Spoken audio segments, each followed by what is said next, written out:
Hey everyone, I'm Peter Stories here to guide you today. If you use this video to drift off to sleep, please tap like, hit subscribe, and drop a comment telling me where you're watching from and what time it is there. Now settle in, get cozy, and let yourself relax.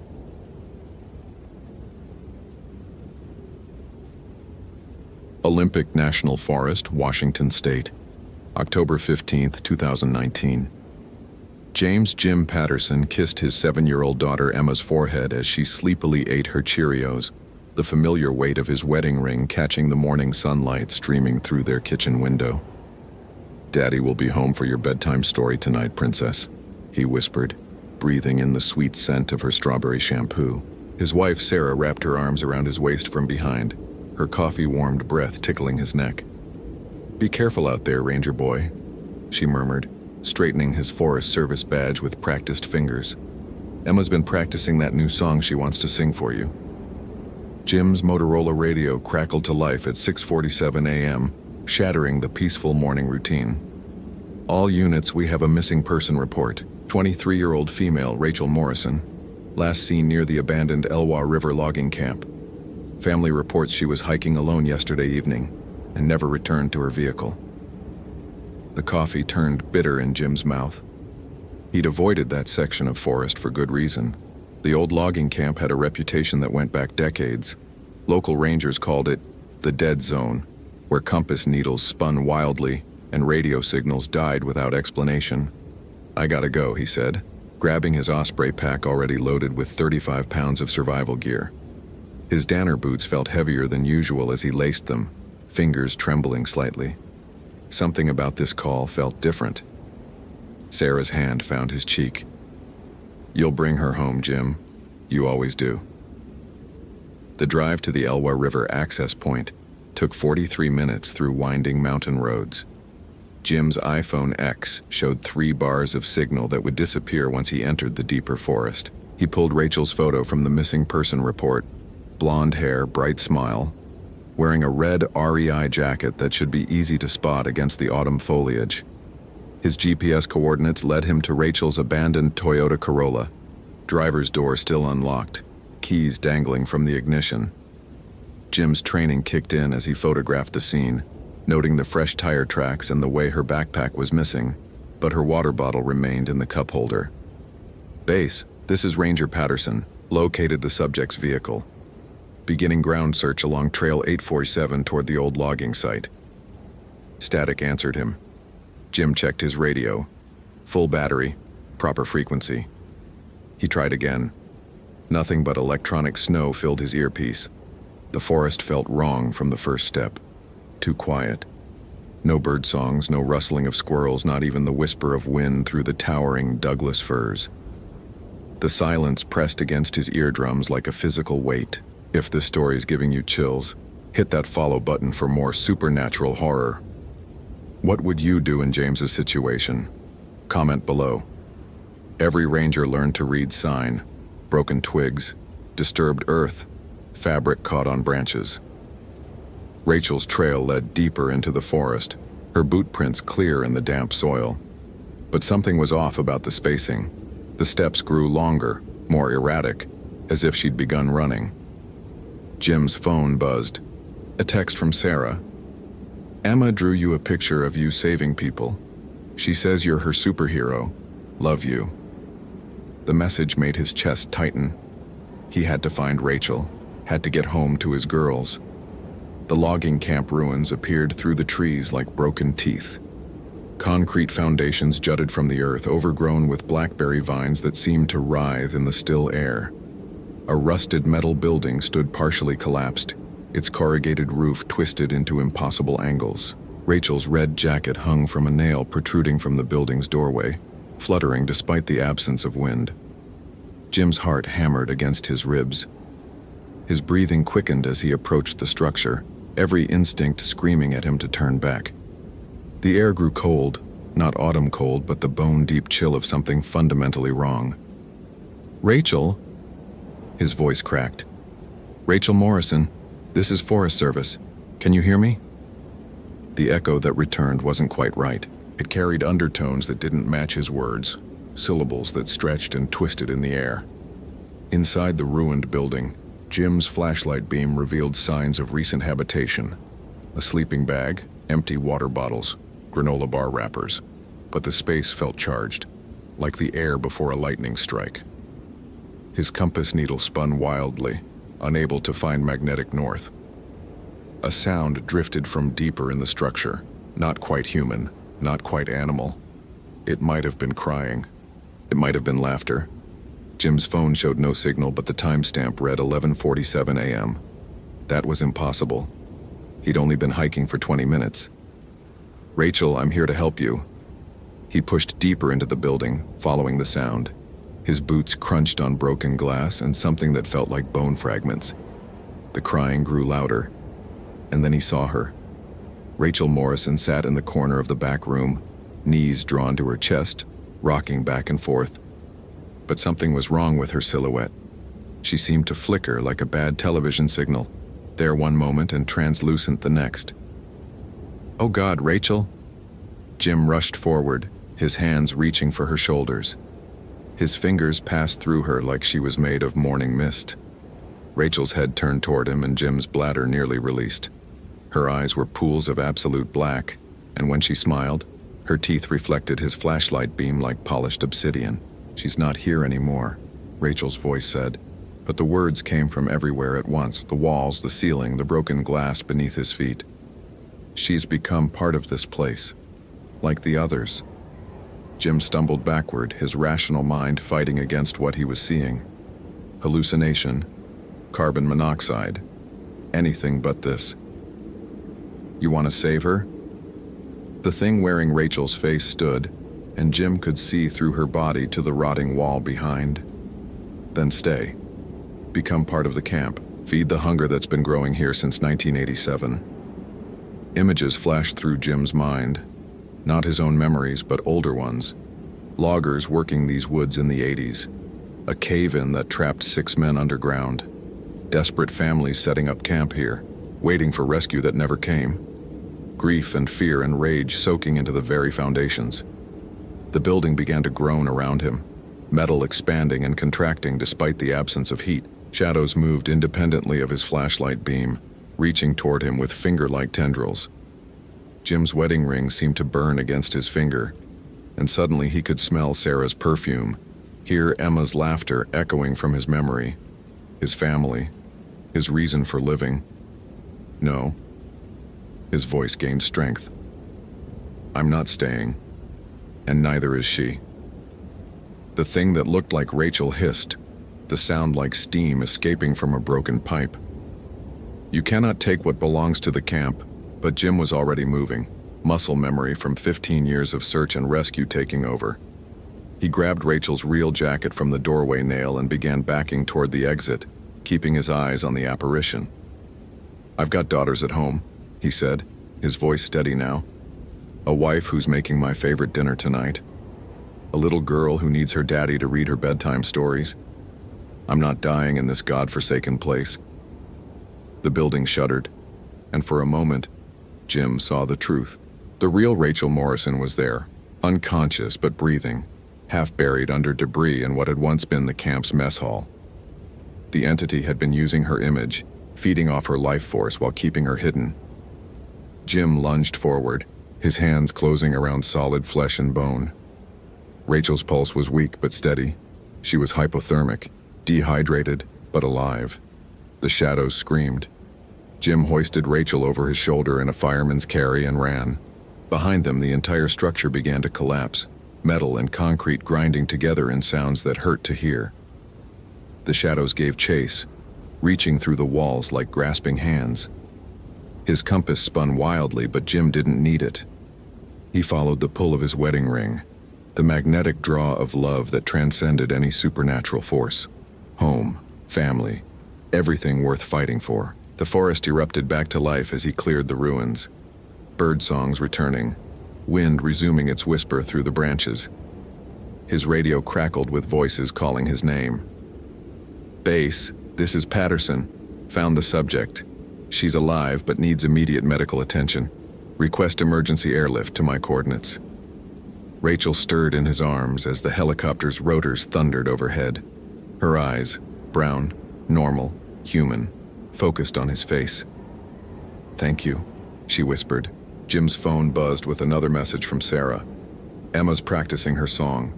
She can't wait to perform for her hero tonight." That evening, Jim sat in his daughter's bedroom, her small hand clasped in his as she sang the song she'd been practicing. "You Are My Sunshine." Rachel Morrison was recovering at Harborview Medical Center. Her family gathered around her bed. The official report would list exposure and mild hypothermia as the cause of Rachel's condition. Jim never mentioned the ruins, the shadows, or the entity that had tried to claim them both. Some truths were too dangerous to share. But as Emma's voice filled the room with love and light, Jim knew he'd made the right choice. Some forces in the world were darker than any training could prepare you for. But love, real love for family, was stronger than all of them. Holy crap, that was intense. Did that ending blow your mind? Like, if you want more terrifying forest ranger stories, follow for daily supernatural horror. And comment your theory about what really happened to Rachel. I read everyone.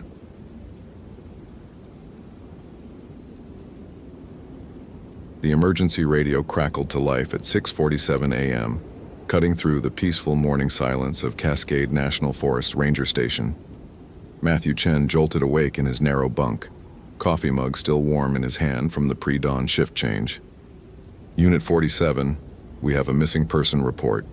22-year-old female Brittany Walsh disappeared yesterday evening near Whispering Pines Trail. Family's been calling all night.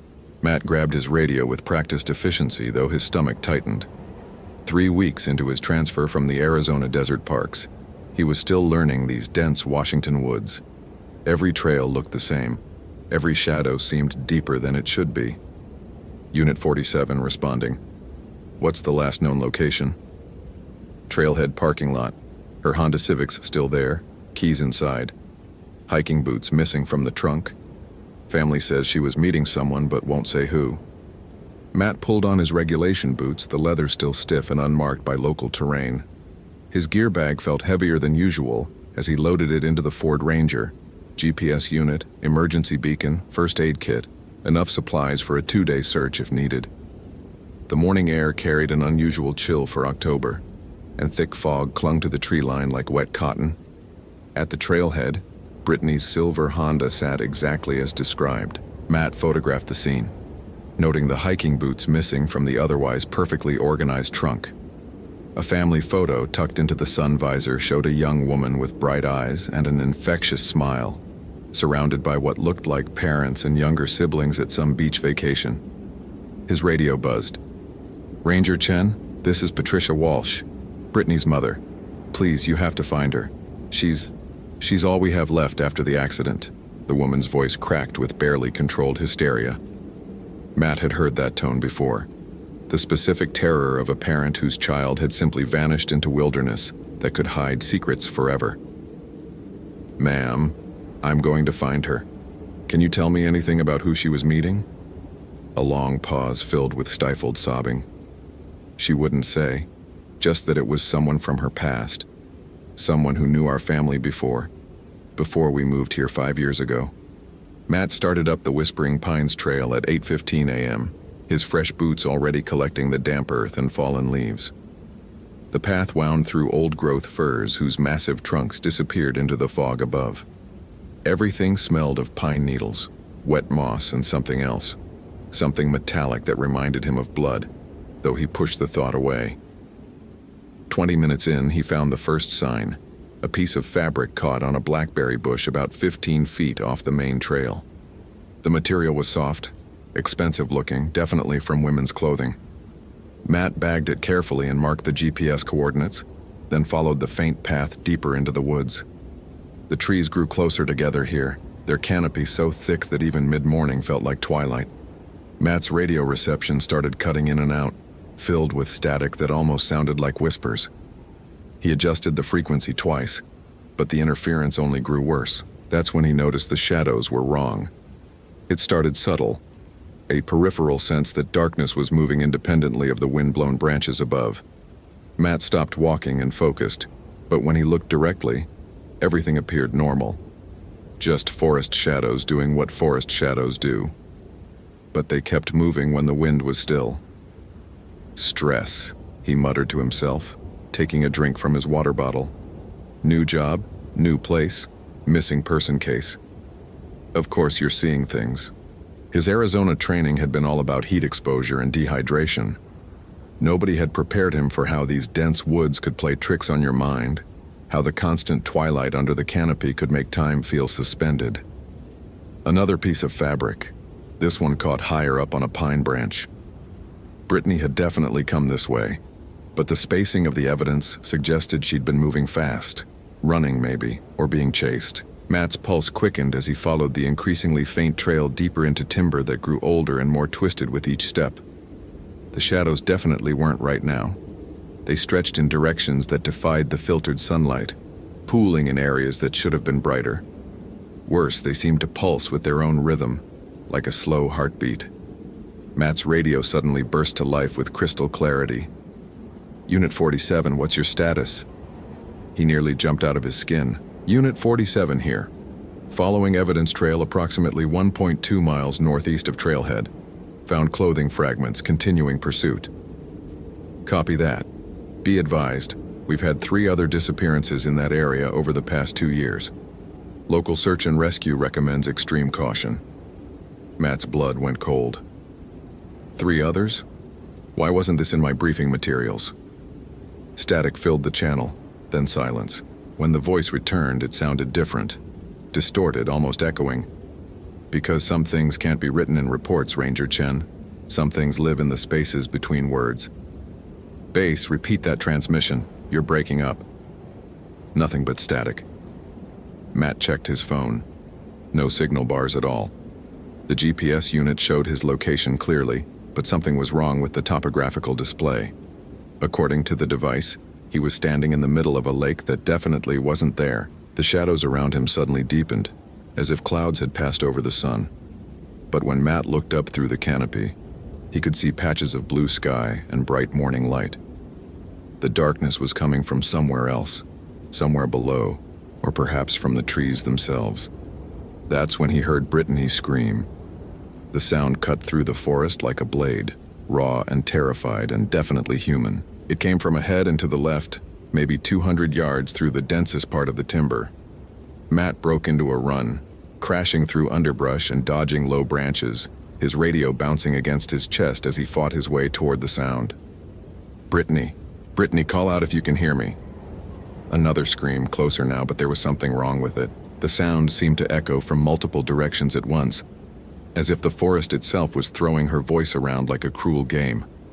Matt burst into a small clearing and stopped dead. Brittany Walsh stood in the center of the open space, her back to him, perfectly still. She wore hiking clothes that matched the fabric he'd been following, but something about her posture was wrong, too rigid, like a mannequin positioned by someone with only a vague understanding of human anatomy. "Brittany," Matt called softly, approaching with one hand on his radio.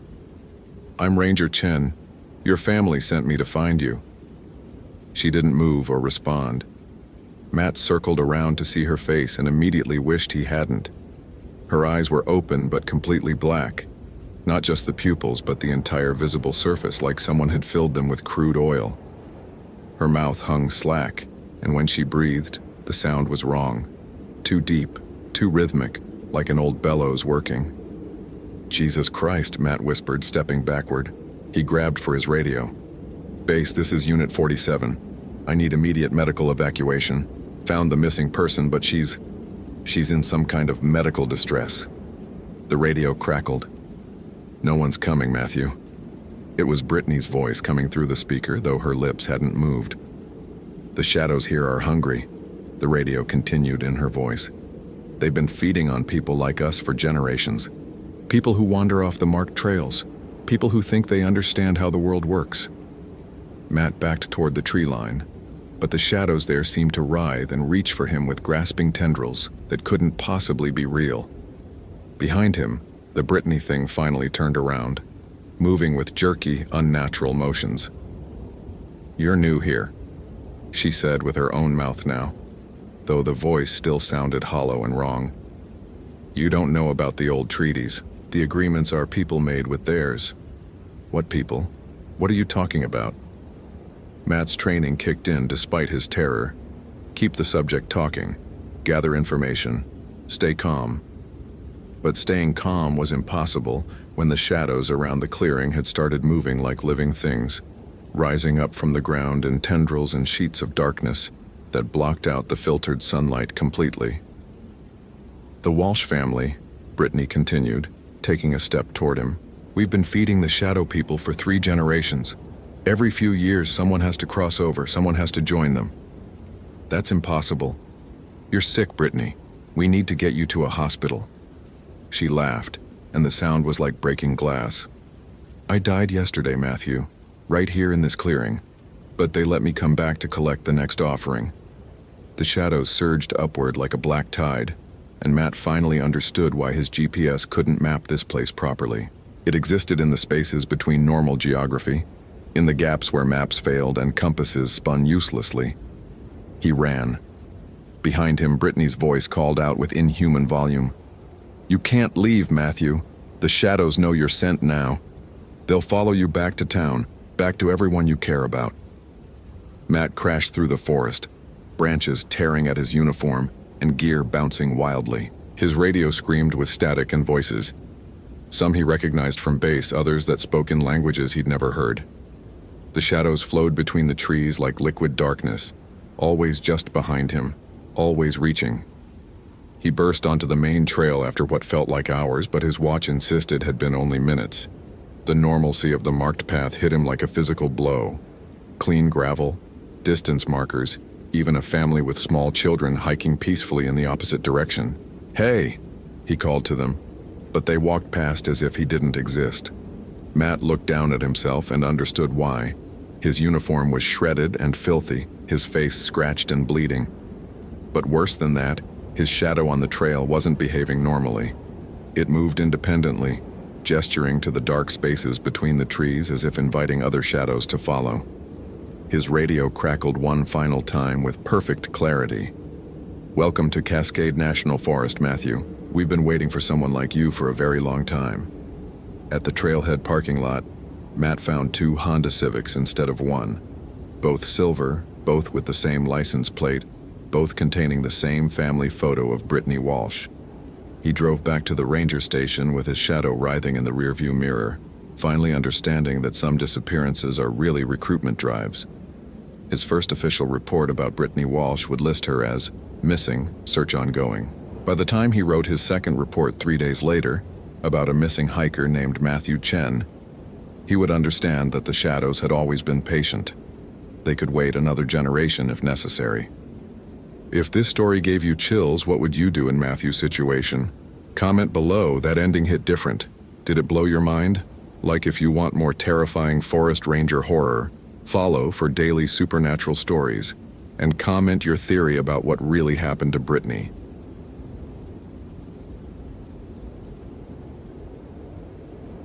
My name is Michael, and at 6:47 a.m. on October 15th, 2019, my radio crackled with the call that would shatter my understanding of reality itself. I was sitting in my Ford Ranger outside the Yellowstone North entrance, sipping coffee from the thermos Sarah had filled for me, still tasting her goodbye kiss on my lips when dispatch's voice cut through the morning static. Ranger Sullivan, we have a code yellow, 16-year-old female Emma Martinez, failed to return from solo day hike yesterday on the Specimen Ridge Trail. Family's at the station now. The coffee turned bitter in my mouth as I keyed the radio. Copy that, dispatch. ETA to station 15 minutes. I cranked the engine, the dashboard clock reading exactly 6:47 a.m., and felt that familiar knot form in my stomach, the one that always appeared when a kid went missing. 23 years wearing this uniform, and I'd never gotten used to that feeling.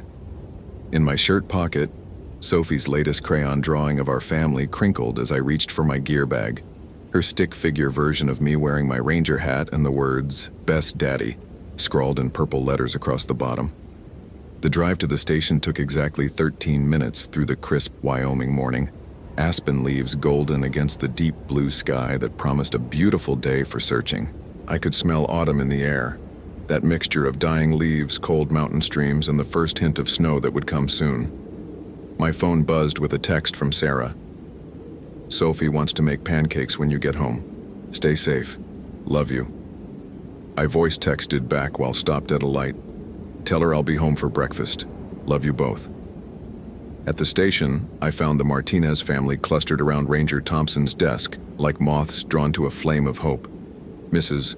Martinez looked like she hadn't slept, her eyes red-rimmed and desperate, clutching a photo of a smiling teenager with dark hair pulled back in a ponytail.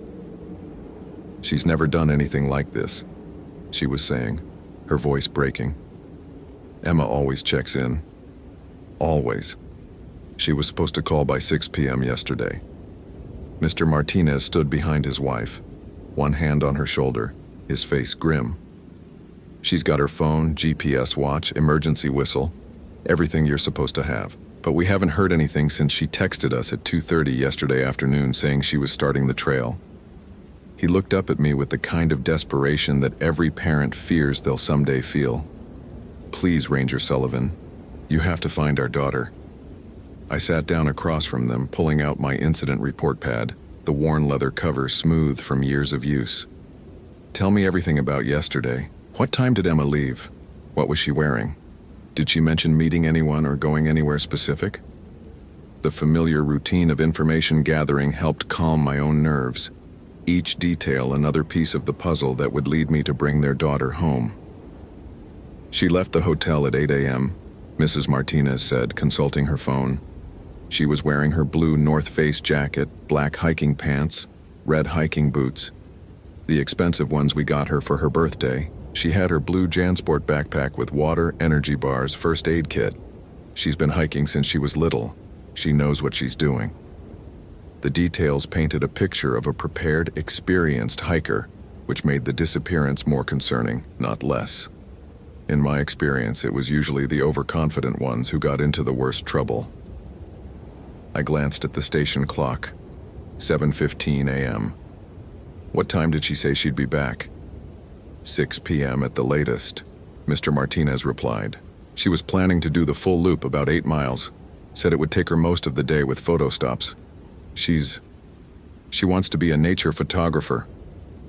His voice cawed on the present tense, hope and fear warring in every word. I stood up, clipping my radio to my belt and checking my gear. GPS unit, extra batteries, emergency beacon, first aid kit, water purification tablets, emergency blanket, flares. The familiar weight of survival equipment that had saved my ass more times than I could count. "I'm going to find her," I promised, looking both parents in the eye. "I've been working these mountains for over 2 decades. I know every trail, every hiding spot, every place someone might take shelter. I'll bring Emma home." The drive to the Specimen Ridge trailhead took 45 minutes through increasingly remote terrain, my radio crackling with updates from other rangers beginning their own search patterns. The October morning was crisp, maybe 45 degrees, with thin cloud cover that would burn off by noon. Perfect hiking weather, which made Emma's disappearance even more puzzling. I parked at the trailhead and stepped out, immediately noticing something that made my ranger instincts prickle. Absolute silence. Not normal forest quiet, total, unnatural silence. No bird calls, no insect buzz, no wind through the trees. Even my footsteps on the gravel seemed muffled, wrong somehow. The silence pressed against my eardrums like physical weight, making me want to clear my ears constantly. I grabbed my pack from the truck bed, the sound of the zipper unnaturally loud in the dead air. The trailhead register showed Emma's signature from yesterday at 8:47 a.m. Neat, careful handwriting that matched a responsible teenager who followed safety protocols. Below her entry, the page was blank until my own signature at 8:23 a.m. today. I photographed the page with my phone and headed up the trail, my boots crunching on fallen leaves that should have rustled with life, but instead sounded like walking on broken glass. The Specimen Ridge Trail starts with a gradual incline through dense lodgepole pine forest, the kind of terrain where you can see 30 yards in any direction if you know how to read the spaces between trees. I'd walked this trail hundreds of times, knew every switchback, every creek crossing, every spot where inexperienced hikers typically got confused. But today, something felt fundamentally wrong about the familiar landscape. At the first mile marker, I found Emma's first piece of sign, a partial boot print in a muddy section where Cottonwood Creek crossed the trail. Size 7, distinctive tread pattern that matched the description of her red hiking boots. The print pointed uphill, confirming she'd made it this far. I photographed it, marked the GPS coordinates, and called it in to dispatch. Found sign at mile marker 1, continuing uphill. But as I studied the print more carefully, something nagged at me. The mud around it looked fresh, too fresh for a print that should be nearly 24 hours old. The edges were sharp, defined, as if she'd just passed through minutes ago. I knelt down, touching the mud with my gloved finger. Still wet, still soft. That wasn't possible. The trail continued climbing through a series of switchbacks that gained elevation steadily toward the ridge proper. At each turn, I found more sign, a scuff mark on a rock, a broken branch at shoulder height, another partial boot print.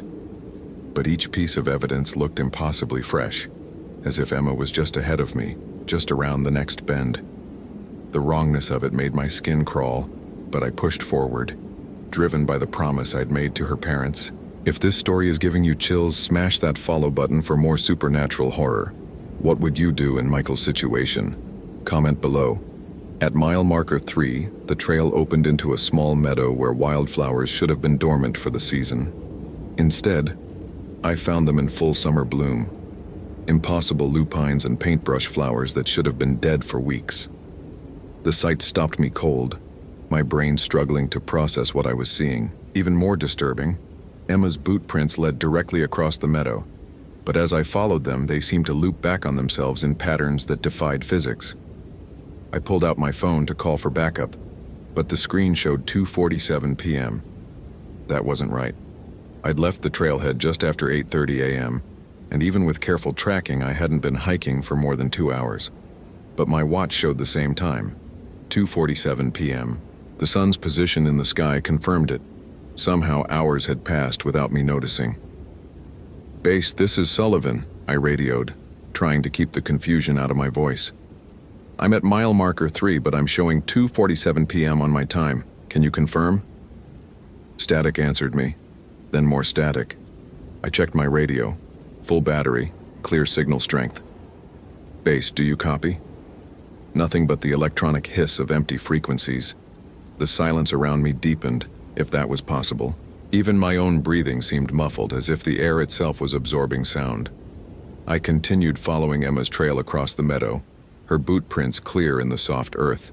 But as I walked, I began to notice something that made my blood run cold. My own footprints were appearing in the trail ahead of me.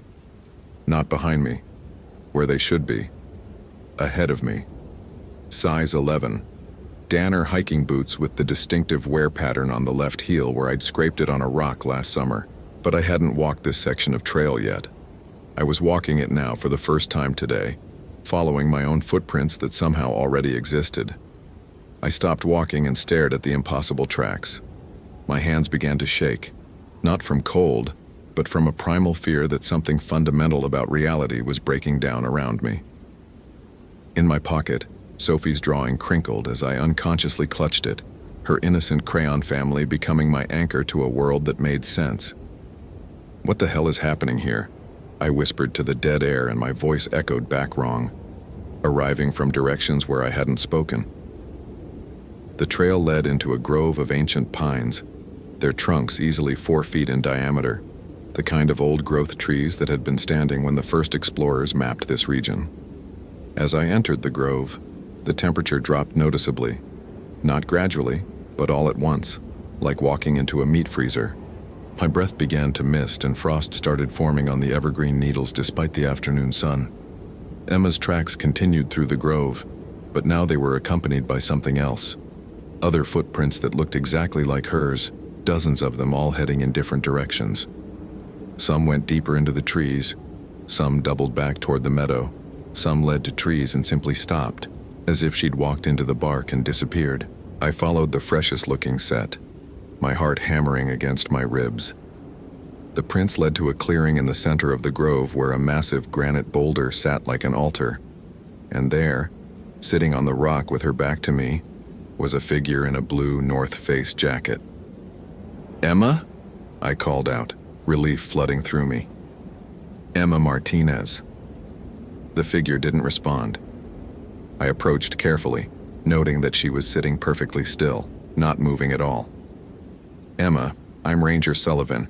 Your parents sent me to find you." As I got closer, I could see that she was staring straight ahead at something I couldn't see. Her dark hair was pulled back in the same ponytail as in the photograph, and she was wearing exactly what her parents had described. But something was wrong with the way she sat. Too still, too rigid, like a mannequin positioned for display. "Emma?" I reached out to touch her shoulder, and my hand passed right through her. The figure flickered like a television with bad reception, then vanished completely. I stood alone in the clearing, my heart rate spiking as adrenaline flooded my system. Where Emma had been sitting, the rock was covered with a thin layer of frost that spelled out words in letters I could barely read. 2:47 p.m. forever. I stumbled backward, my rational mind struggling to process what I'd just witnessed. Hallucination brought on by altitude and stress, I told myself. Dehydration, low blood sugar. But my GPS unit was spinning wildly, unable to lock onto satellites, and my watch face was flickering between times. 2:47 p.m., 2:47 p.m., 2:47 p.m. over and over again. From somewhere in the trees around me I heard Emma's voice. "Help me, I'm stuck. I can't get out." I spun toward the sound but saw nothing. "Where are you? Keep talking." "I've been walking the same section for hours." Her voice came from a different direction now. "Every time I reach the meadow, I'm back at the boulder. Every time I try to leave, I end up here. What time is it?" "It's..." I looked at my watch. Still 2:47 p.m. "It's 2:47 in the afternoon. Where are you? I can hear you, but I can't see you." 2:47, she repeated, and I could hear tears in her voice.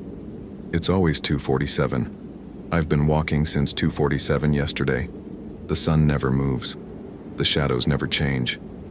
I'm so tired, but I can't sleep because time won't pass." The horror of what she was describing hit me like a physical blow.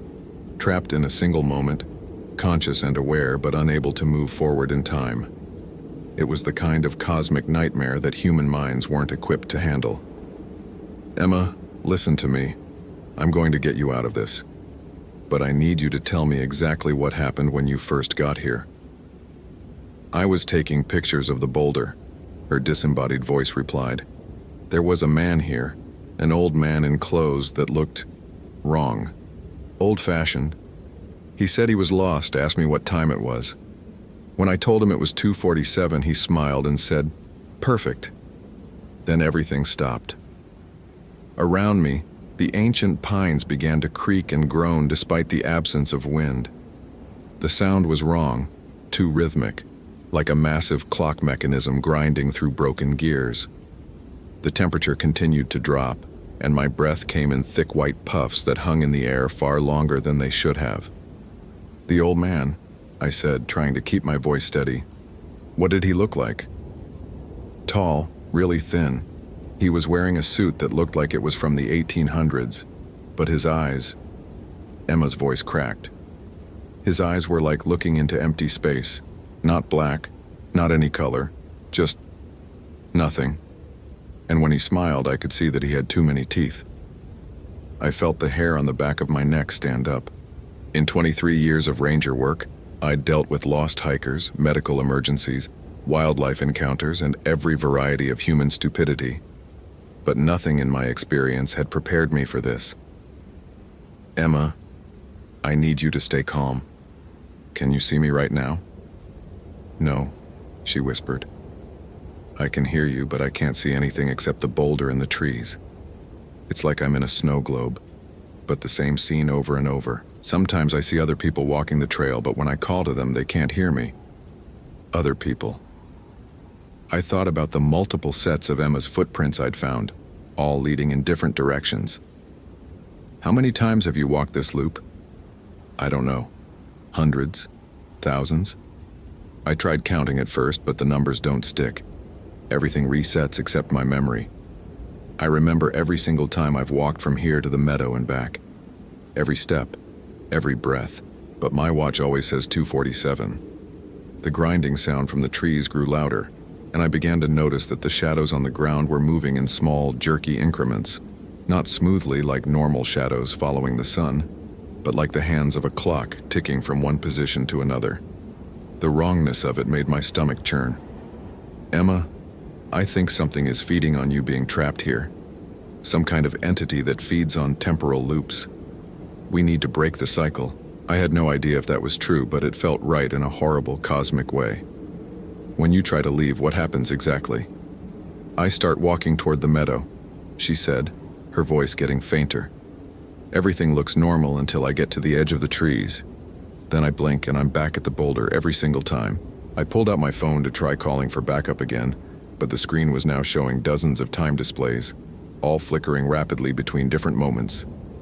2:47:23 p.m., 2:47:18 p.m., 2:47:31 p.m., cycling through the same minute over and over. The battery indicator jumped from full to empty and back again in rhythm with the flickering. From the direction of the meadow came a sound that made my blood freeze. Footsteps. Slow, deliberate footsteps on the forest floor, but with the wrong rhythm. Too precise, too mechanical. And with each step, the temperature dropped another degree. "He's coming back," Emma whispered, her voice now barely audible. "The old man, he comes to check on me sometimes. He always asks what time it is, and I always have to tell him 2:47. He smiles every time like it's the funniest joke in the world." The footsteps stopped at the edge of the clearing.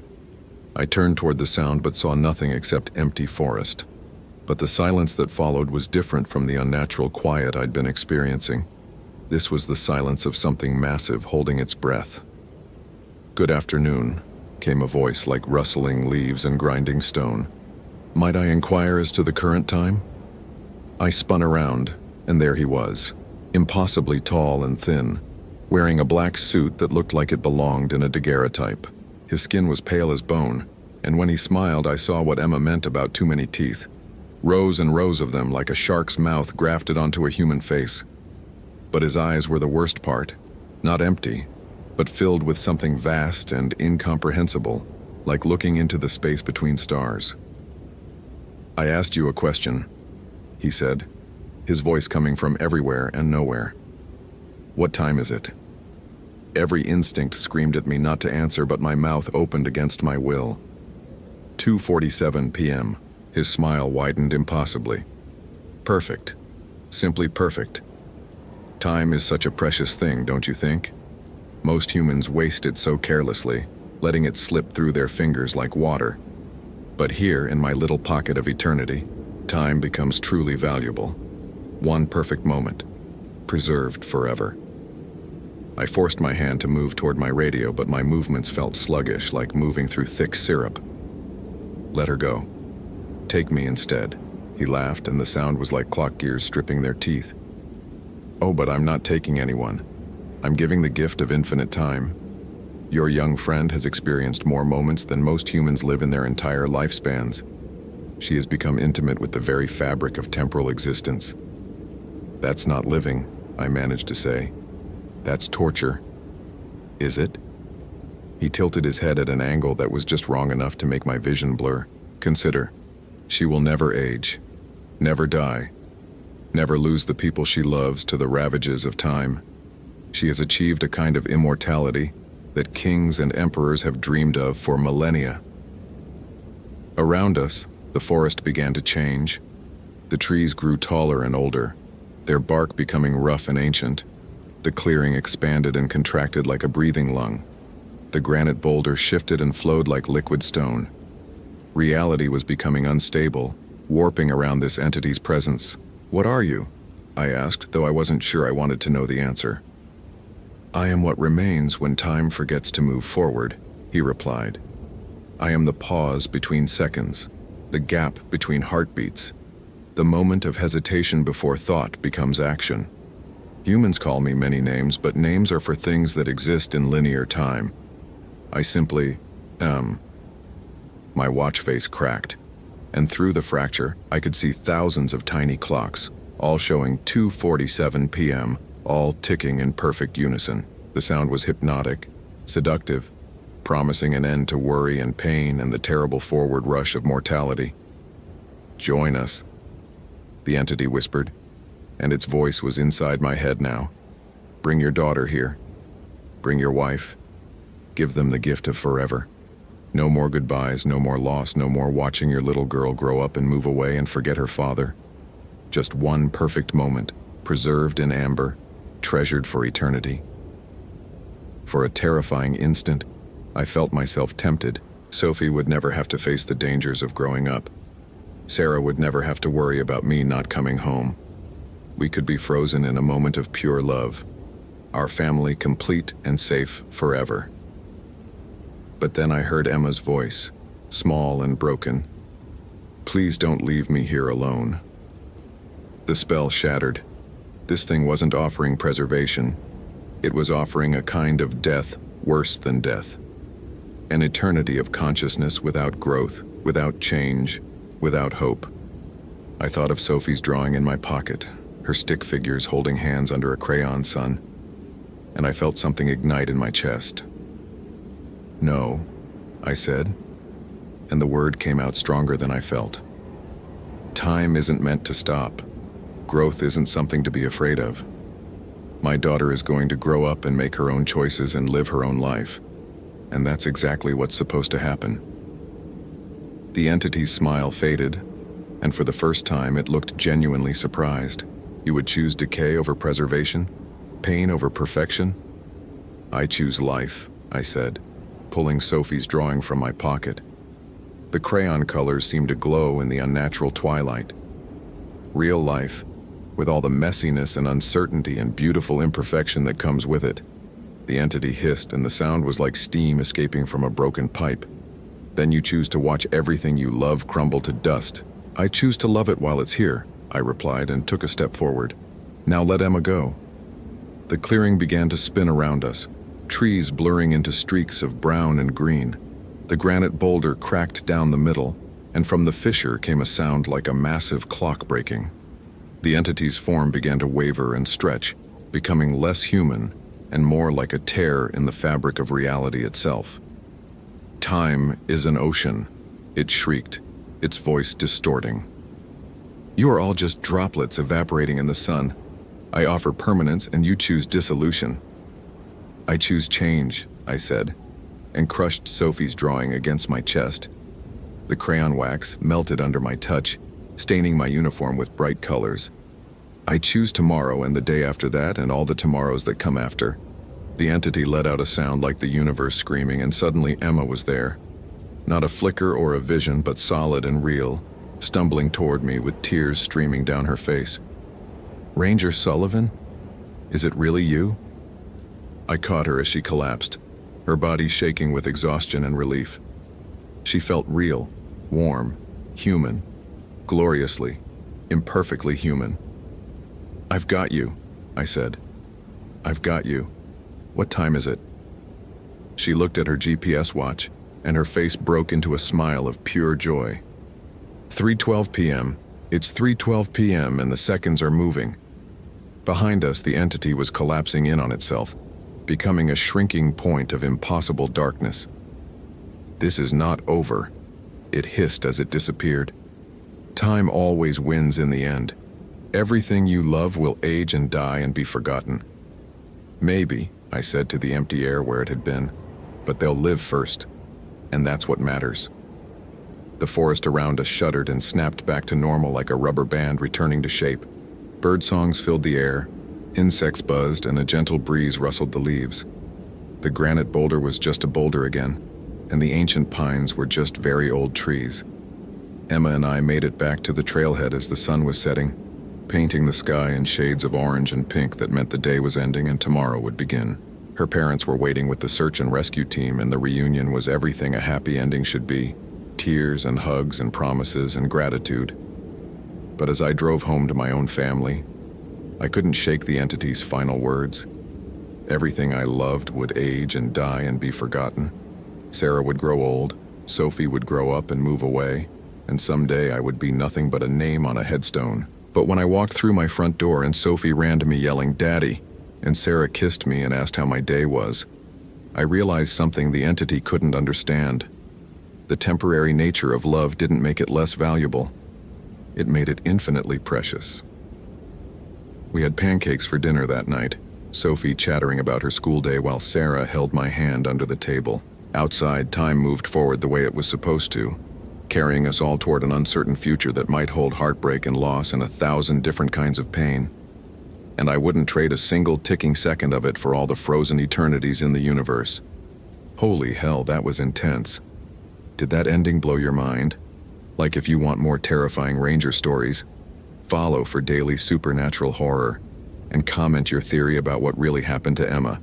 I read every single one.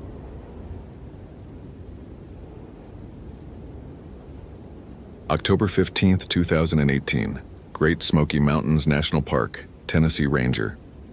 John Mitchell's boots crunched through the amber carpet of fallen leaves as he made his way down the Alum Cave Trail, the familiar weight of his radio clipped to his vest, and the reassuring bulk of his Garmin GPS unit secure in his breast pocket. The morning air carried that sharp October bite that reminded him of his daughter Emma's soccer games, the way she'd blow on her hands between plays while his wife Sarah cheered from the sidelines with steaming coffee.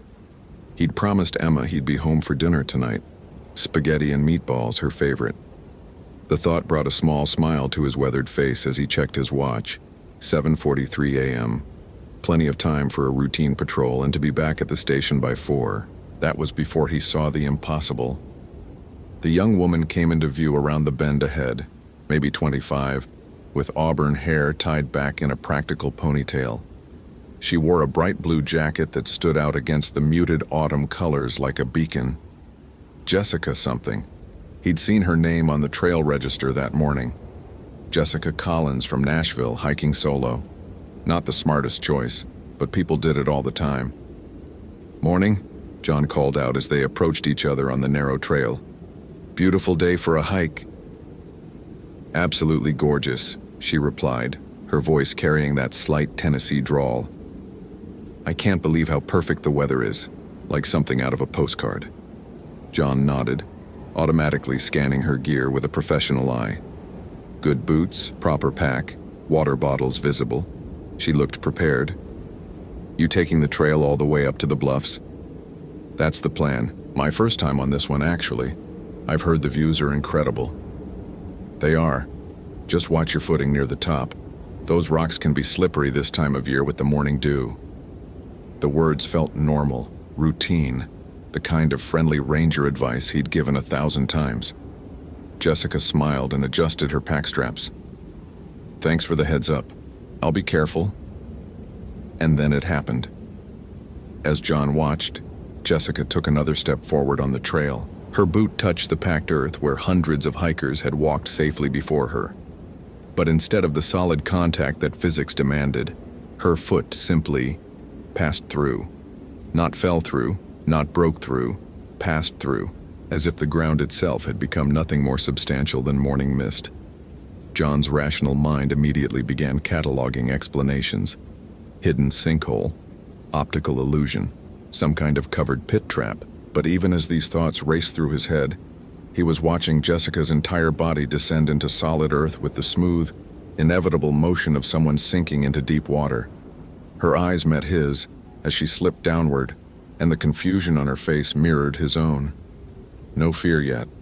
Just that startled bewilderment of someone whose reality had suddenly shifted without warning. "What the—" John lunged forward, his hand reaching for hers, but she was already chest-deep in ground that looked no different than it had seconds before. Solid, packed trail dirt and fallen leaves. No disturbance, no hole. "Help me!" Jessica's voice carried a note of panic now as she tried to grab onto something, anything, but her hands passed through rocks and tree roots as if they were illusions. John dropped to his knees at the spot where she was sinking, his hands frantically clawing at earth that felt completely normal under his palms.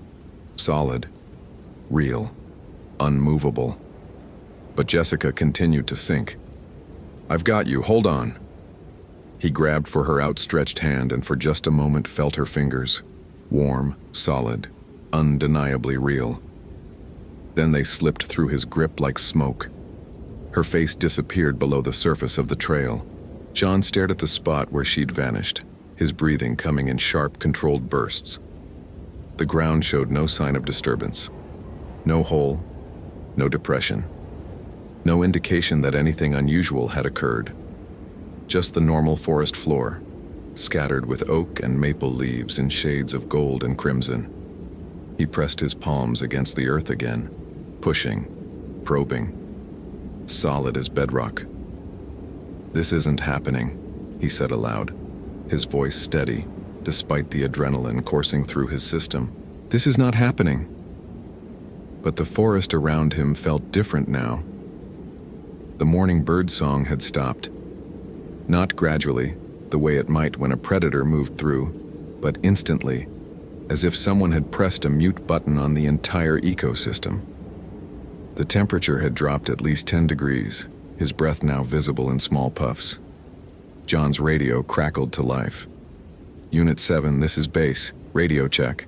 His hand moved automatically to the radio, muscle memory taking over while his mind struggled to process what he'd witnessed.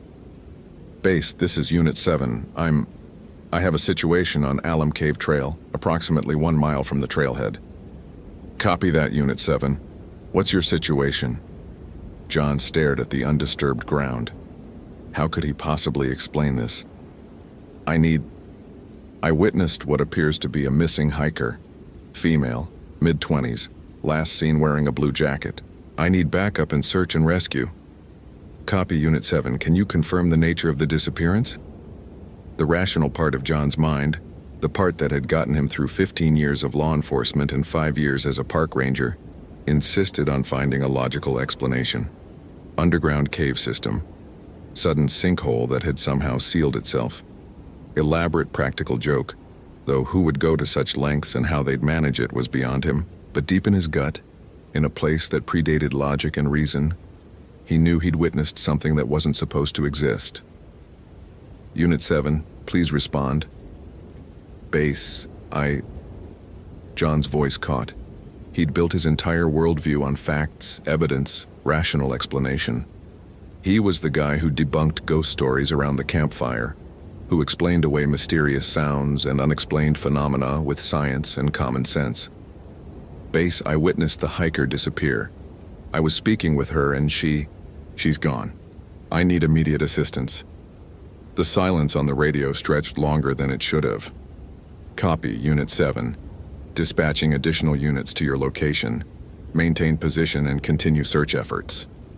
John clipped the radio back to his vest and forced himself to his feet. His legs felt unsteady, but his training kicked in. Search pattern, evidence collection, witness statements, though he was apparently the only witness to the impossible. He pulled out his smartphone and began taking photos of the area, though the images showed nothing but normal forest floor. Then he started a methodical search pattern, moving in expanding circles from the spot where Jessica had vanished. That's when he heard the voice. "Help me!" Faint, muffled as if coming from underground. John dropped to his knees again, pressing his ear to the earth. "Jessica! Jessica, can you hear me?" "I'm here. I'm still here. Why is it so dark?" The voice seemed to come from directly beneath him, but also from everywhere at once. John grabbed his radio again. "Base, I'm getting voice contact with the missing hiker. She appears to be trapped underground. I need geological survey and heavy rescue equipment." "Copy, Unit 7. Additional units are en route. Estimated arrival 15 minutes. John continued pressing his hands against the ground, feeling for any soft spots, any indication of a subsurface cavity. Nothing, but Jessica's voice continued, growing fainter. "So cold. Why is it so cold? Jessica, stay with me. Help is coming. Can you move? Can you feel any openings around you?" The temperature continued to drop. John's breath came in thick clouds now, and frost was beginning to form on the fallen leaves. In October, in Tennessee, when the weather forecast had called for a high of 72 degrees. "I can see them," Jessica's voice whispered, so faint now that John had to strain to hear it. "See who? Jessica, see who?" "The others, they've been waiting so long." A chill that had nothing to do with the supernatural temperature drop ran down John's spine. What others? Jessica, what others? But there was no response. The forest had fallen into complete silence. No wind, no rustling leaves, no distant sound of traffic from the nearby highway. Even his own breathing seemed muffled, dampened by the oppressive quiet. John's phone buzzed with a text from Sarah. "Hope you're having a good day, honey. Emma's excited for spaghetti night. Love you." The normalcy of the message felt like a lifeline to sanity. His wife, his daughter, his regular life where people didn't sink through solid ground and voices didn't come from beneath the earth. He typed back quickly, "Love you too. See you soon." But as he hit send, the screen flickered. For just a moment, instead of Sarah's message, he saw something else. "They're hungry, John. They've been hungry for so long." The text immediately changed back to Sarah's loving words, but John stared at the phone with growing unease. Malfunction. Had to be. Electronics were notoriously unreliable in certain atmospheric conditions. He was clutching at rational explanations, and he knew it. The sound of approaching footsteps made him look up. 2 more rangers were coming down the trail, Martinez and Williams from the look of their silhouettes. John had never been so glad to see backup in his life. "Mitchell," Martinez called out. "What's the situation?" John stood up, brushing dirt off his knees. How could he explain this? How could he tell 2 fellow professionals that he'd watched a woman sink through solid earth like it was quicksand? "Missing hiker," he said, sticking to the basics. "Jessica Collins, mid-20s, blue jacket. I was speaking with her when I lost visual contact." Williams was already pulling out his own equipment. "Any sign of where she might have gone? Off-trail movement?" John pointed to the unremarkable patch of ground. "Last seen here. I've conducted a preliminary search but haven't found any tracks leading away from this location." Martinez knelt down and began examining the area where John indicated. "Ground's pretty packed here. Doesn't look like anyone's been digging or anything." He looked up at John. "You said you were speaking with her when she disappeared? What exactly happened?" The moment of truth. John could stick to vague descriptions and hope the search team found some logical explanation, or he could tell the truth and risk having his sanity questioned. "She was walking toward me on the trail. We exchanged pleasantries about the weather and the hike. I advised her to be careful on the rocks near the bluffs. She acknowledged the advice and took another step forward, and then..."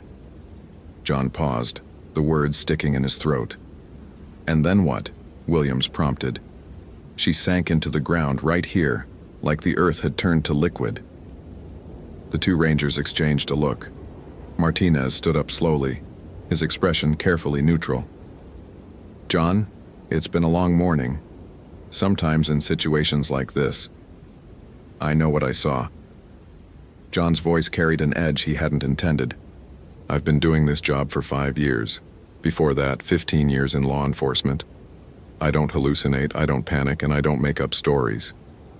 "Nobody's saying you're making anything up," Williams said diplomatically. "But you've got to admit what you're describing it's not physically possible." "I know it's not physically possible." John's voice was quiet now, strained. "That's the problem." Martinez's radio crackled. "All units, be advised, we're showing some unusual atmospheric readings in your area. Temperature sensors are indicating a significant cold front moving through. Copy that, base. We're definitely feeling the temperature drop out here." John looked around at the frost that was now coating every surface despite the morning sun still shining overhead. At least the temperature change was affecting the equipment. That was something external, measurable, real. "I was in radio contact with her after she disappeared," John said. "Voice contact. She said she was underground, that it was dark and cold. She mentioned seeing others." Williams was setting up a listening device, a sensitive microphone that could pick up sounds from underground. After a few minutes of adjustment, he shook his head. "Not getting anything. If she's down there, she's either unconscious or..." He didn't finish the sentence. Martinez had pulled out a probe, a long metal rod used for detecting soft earth or hidden cavities. He worked systematically across the area, pushing the probe down as far as it would go. Every thrust met solid resistance. "Whatever happened here, there's no cavity underneath. This ground is solid all the way down. John's radio crackled again. Unit 7, this is base. We're getting some unusual reports from other hikers in the area. Multiple people reporting strange sounds and temperature fluctuations. Also, we've had 3 other missing person reports filed in the past hour, all from the same general area. 3 other people. John felt his stomach drop. Base, can you provide details on those reports? Stand by. Okay, we've got a family of 2 who didn't return from a day hike yesterday, and a solo hiker who missed his check-in time this morning. All were planning to use trails in your sector. Martinez and Williams were both listening now, their professional skepticism beginning to crack. Multiple disappearances in the same area was serious business, regardless of how impossible John's account might sound. John, Williams said quietly, walk me through exactly what you saw. Every detail.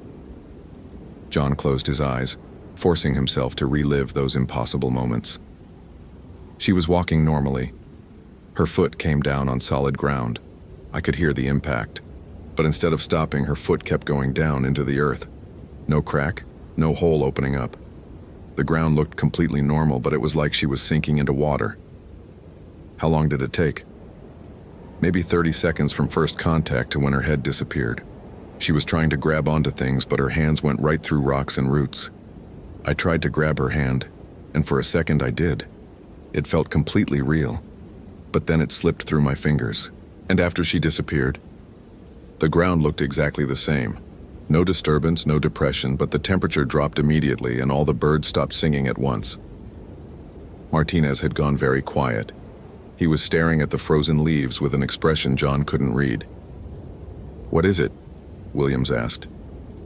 My grandfather used to tell stories about places like this. Old Cherokee tales about spots in the forest where the earth was thin, where things that shouldn't be possible could happen. Martinez paused. I always thought they were just stories. They are just stories, Williams said firmly. We're dealing with a search and rescue situation here, not folklore. But John could see the doubt in Williams' eyes. The unexplained temperature drop, the multiple disappearances, the absolute silence of the forest. It was adding up to something that couldn't be dismissed as easily as a single witness account. John's phone buzzed again. Another text from Sarah. Everything okay? You usually check in by now. This time the message stayed normal, but John noticed something else. The timestamp showed 11:23 a.m. He checked his watch. 8:47 a.m., a 3.5-hour difference.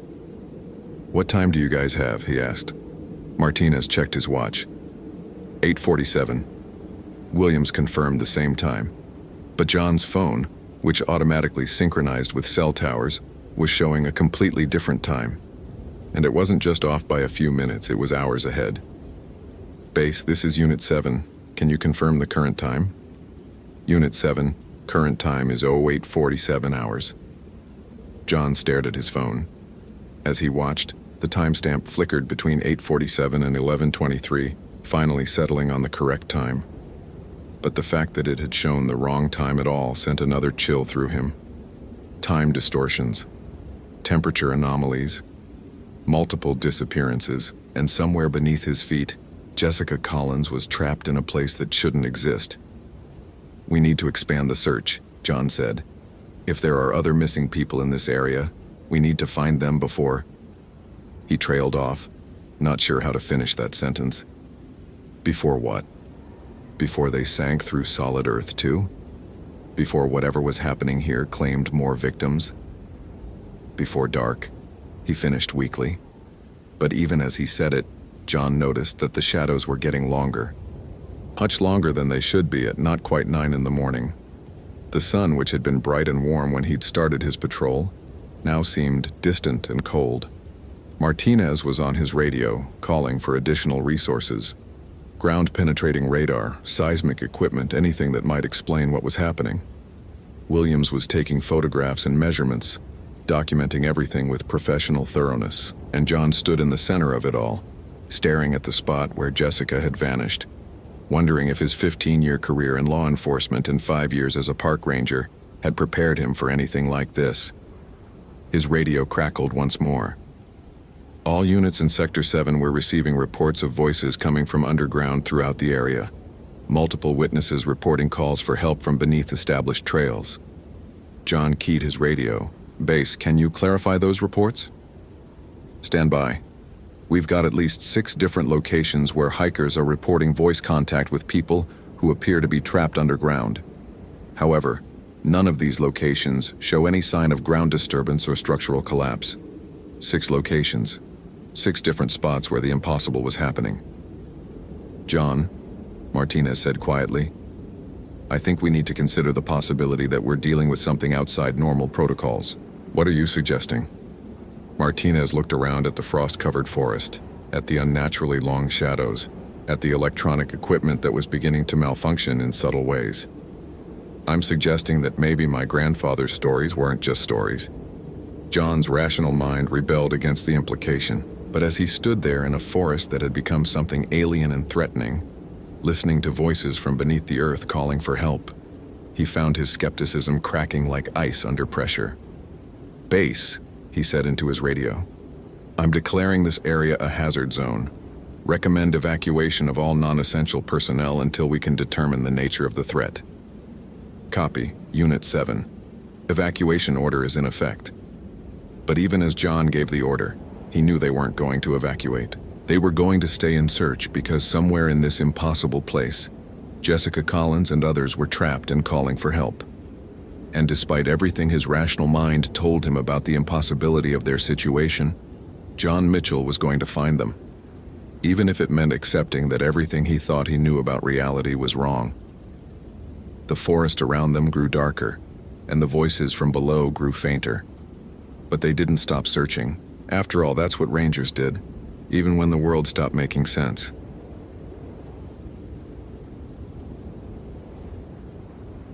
My name is Michael, and at 6:47 a.m. on October 15th, 2018, my radio crackled with the call that would change my life forever.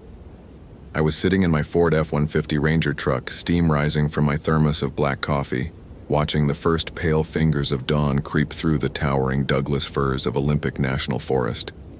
The digital clock on my dashboard read 6:47 when dispatch broke through the morning silence with that tone every ranger dreads. Unit 47, we have a code yellow. Missing hiker, female, age 23. Last known position, Ho River Trail, mile marker 3.2. Family reports she's been missing since yesterday afternoon. My stomach dropped. In my 8 years as a forest ranger, I'd worked dozens of missing person cases. Some ended with relieved families and embarrassed hikers who'd simply taken a wrong turn. Others ended with body bags and trauma counselors. Copy that, dispatch. Unit 47 responding. I keyed the radio with hands that had learned to stay steady through years of emergency calls. Can you give me details on the missing person? Jessica Marie Thompson, 23, University of Washington student. She was solo hiking the Ho River Trail. Her roommate expected her back by 8 p.m. last night. Vehicle located at Trailhead parking lot. Her family drove up from Seattle this morning. I could hear the exhaustion in Sarah's voice from dispatch. We'd both been at this job long enough to know that after 12 hours in the Olympic wilderness, especially with the temperature dropping to near freezing overnight, the chances of finding someone alive dropped significantly. But I pushed that thought away. At home, my 8-year-old daughter Emma was probably just waking up, and my wife Sarah would be making pancakes like she did every Saturday morning. Emma had slipped a crayon drawing of a rainbow into my jacket pocket yesterday, her little ritual for keeping Daddy safe in the forest. That drawing was pressed against my chest right now, and it reminded me that every missing person was someone's daughter, someone's rainbow. ETA 15 minutes, I radioed back, already pulling onto Forest Service Road 101. The drive to the Ho River Trailhead took me deeper into the heart of the Olympic Peninsula, where cell towers disappeared and the forest grew so thick that even at midday, shadows pooled like black water between the trees. My truck's headlights cut through wisps of fog that clung to the gravel road like ghostly fingers. Something felt wrong from the moment I arrived at the trailhead. The parking lot held only 2 vehicles, Jessica's silver Honda Civic and a black SUV with Washington plates that I assumed belonged to her family. But it was the silence that made my ranger instincts prickle. October in the Olympics should have been alive with the sounds of elk bugling, ravens calling, and the constant drip of moisture from moss-heavy branches. Instead, the forest was utterly, unnaturally quiet. As I stepped out of my truck, the temperature hit me like a physical blow. My breath came out in white puffs, and I could feel the dampness seeping through my Wool Ranger uniform. I checked my gear: GPS unit, emergency radio, first aid kit, emergency bivvy, 72-hour food rations, water purification tablets, signaling mirror, whistle, multi-tool, and my service weapon. Everything a ranger needed for a standard search and rescue operation. Except there was nothing standard about the silence pressing down on this place. A man in his 50s approached from the SUV, his face haggard with sleepless worry. "Are you the ranger? I'm Jessica's father, Robert Thompson. Please, she's been out there all night. The temperature..." His voice cracked. Behind him, a woman who had to be Jessica's mother sat in the passenger seat, clutching a cell phone with white knuckles. Every few seconds, she'd dial a number, listen, then hang up with the hopeless gesture of someone who knew no one would answer. "I'm Ranger Michael Stevens," I said, extending a hand that Robert gripped with desperate strength. "I need you to tell me everything about Jessica's plans yesterday. Every detail could matter." Robert pulled out his phone, showing me their last text exchange. The timestamp read 2:17 p.m. the previous afternoon. "Dad, the forest is so beautiful today. About to head back. Should be home for dinner. Love you." That text had been sent from mile marker 3 to on the Hoh River Trail, exactly where dispatch had said her last known position was. But the Hoh River Trail was a simple out-and-back hike. From mile marker 3.2, it should have taken Jessica less than 2 hours to return to the parking lot. "She's an experienced hiker," Robert continued, his words tumbling over each other. "She knows these trails. She has all the right gear. She wouldn't just disappear." But I'd learned that in the Olympic wilderness, experienced hikers disappeared more often than anyone wanted to admit. The forest had a way of swallowing people, turning familiar trails into mazes, making even GPS units malfunction in the deep valleys where ancient trees blocked satellite signals. I studied Jessica's photo on Robert's phone. She was beautiful in that fresh-faced college way, with shoulder-length brown hair and bright green eyes full of life and confidence, the kind of young woman who probably felt invincible, who wouldn't hesitate to help a stranger or investigate an interesting sound off the main trail. "I'm going to bring her home," I told Robert, meaning every word. The same promise I made to Sarah and Emma every morning when I left for work. I shouldered my pack and headed for the trailhead, my boots crunching on the frost-covered boardwalk that led into the temperate rainforest. The Hoh River Trail was one of the most popular hikes in Olympic National Park, a well-maintained path that wound through groves of massive Sitka spruces and western hemlocks draped in moss that hung like green curtains. But as I walked deeper into the forest, that unnatural silence followed me. My radio crackled with static, then cleared. "Unit 47, this is dispatch. Be advised, we've had 3 other missing person reports in the Olympic Peninsula area over the past 6 months. All young women, all solo hikers. 2 are still missing."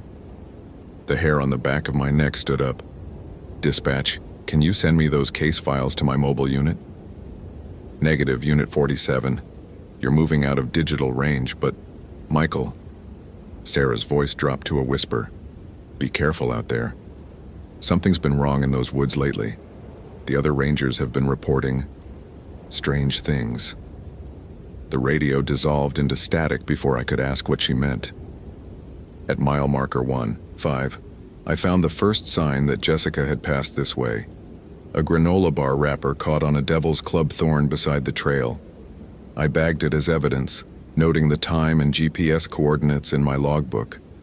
Standard search protocol demanded documentation of everything, no matter how small. But as I continued up the trail, the forest around me began to change in ways that violated everything I knew about Olympic National Park. The moss hanging from the trees seemed to move without any wind. Shadows fell at impossible angles, creating pockets of darkness that my eyes couldn't penetrate even with my high-powered LED flashlight. At mile marker 2, I heard the first whisper. It was so faint I thought it was just the sound of my own breathing. But as I stopped to listen, it came again. A woman's voice calling from somewhere off the trail to my left. The words were indistinct, but the tone was unmistakable. Someone crying for help. Every instinct I had as a ranger screamed at me to investigate. This could be Jessica, injured and lost somewhere in the dense undergrowth. But another instinct, something deeper and more primitive, told me that following that voice would be a mistake. I compromised by calling out, "Jessica, Jessica Thompson, this is Ranger Stevens. If you can hear me, keep making noise. I'm coming to find you." The response chilled my blood. The crying stopped abruptly, replaced by silence so complete it felt like a physical weight pressing against my eardrums. Then, from the same direction, came the sound of laughter. Not the relieved laughter of someone who'd just been rescued, but something else. Something that didn't sound entirely human. If this story is giving you chills, smash that follow button for more supernatural horror. What would you do in Michael's situation? Comment below. I forced myself to continue up the trail, my hand resting on the grip of my service weapon. At mile marker 3, the path crossed a wooden bridge over a creek that shouldn't have been there. I'd hiked this trail dozens of times over the years, and there had never been a creek at this location. But here it was, dark water flowing silently beneath boards that looked like they'd been weathered by decades of rain. My GPS unit began malfunctioning, the screen flickering between my actual coordinates and impossible readings that placed me miles underground. The digital compass spun wildly, unable to find magnetic north. Even my watch seemed to be running slow, the second hand stuttering between tick marks.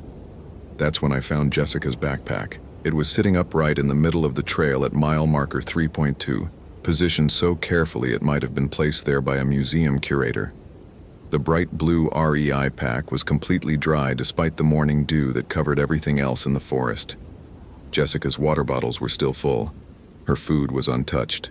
Her emergency whistle and bear spray remained clipped to the pack's exterior loops. But Jessica herself was nowhere to be seen. I called her name again, my voice echoing strangely in the unnatural quiet. As I bent to examine the backpack, I noticed something that made my hands shake. There were no footprints around it.